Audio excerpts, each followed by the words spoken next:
किसी भाई ने लंदन से सवाल भेजा है। वो पूछ रहे हैं, अक्सर यहाँ देखा गया है कि लोग मरने वाले पर सूरत फातिहा पढ़ते हैं, पर ये चीज़ ये कुरान और हदीस में नहीं है, तो बता दीजिएगा इसमें।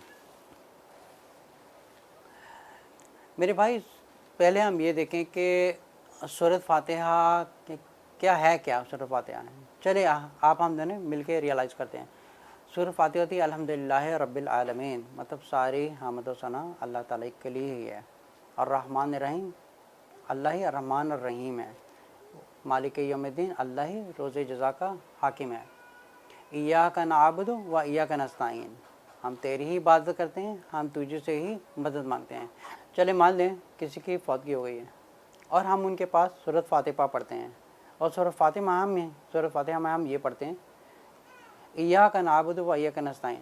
अच्छा, हम अपने दिल से पूछें, हम ये पूछ रहे हैं कि हम ये कह रहे हैं कि हम तेरी ही इबादत करते हैं और तुझे से मग़फ़िरत मांग रहे हैं। अब ख़ुद एक इंसान अपने आप से पूछे कि वो जो इंसान फौत हो गया है, क्या हम उसको ये कह रहे हैं कि हम किससे ये कह रहे हैं हम तेरी ही बात करते हैं और तुझे से मग़फ़िरत मांगते हैं। अच्छा ठीक है, अगर हम ये अल्लाह ताला से मांग रहे हैं तो फिर इसमें वो जो जिसकी फौतगी हुई है उसको इससे क्या फ़ायदा पहुंच रहा है कि हम ये दुआ तो इंसान के ख़ुद के लिए होती है जब वो ज़िंदा होता है।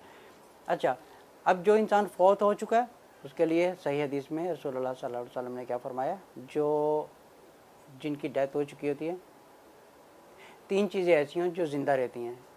एक, उनकी औलाद उनके लिए मग़फ़िरत की दुआ करती रहे कंटिन्यूस, और या वो किसी ऐसी जगह इन्वेस्टमेंट करें, गरीब लोगों के लिए कुछ बना दें, जैसे स्कूल है, या कोई ट्यूबवेल लगा दें, या कुछ पानी का इंतज़ाम कर दें, या खाने पीने का इंतज़ाम कर दें, या कोई शेल्टर हाउस बना दें, किसी भी ऐसी जगह, या कम से कम एक दरख्त लगा दें, कोई भी ऐसी चीज़ हो जिससे उनके मरने के बाद उनको फ़ायदा पहुँचता रहे, या उन जो फौत हो चुके हैं, या उनका कोई रिश्तेदार, या उनकी औलाद, या कोई भी जो फौत हो चुके हैं, उनकी नीयत करके किसी जगह इन्वेस्टमेंट कर सकते हैं। जैसे किसी जगह इन्वेस्टमेंट हम कर सकते हैं कि इसका सवाब जो मर चुके हैं उसको इसका सवाब पहुंचता है, जो उनके लिए एक सदका जारिया बन जाए। फिर जो दूसरी चीज़ है वो गरीब लोगों के लिए कुछ बनाना है, ताकि उनके मरने के बाद या तो अपने लिए बना के चले जाएं, या अगर वो गुज़र चुके हैं तो उनके गुज़रने के बाद, उनकी फौतगी के बाद, उनके जो रिश्तेदार हैं या कोई दोस्त हैं या कोई भी हो जो इस नीयत से कहीं इन्वेस्टमेंट कर सकता है कि उसका सदका जारिया एक मरने वाले के लिए पहुँचे।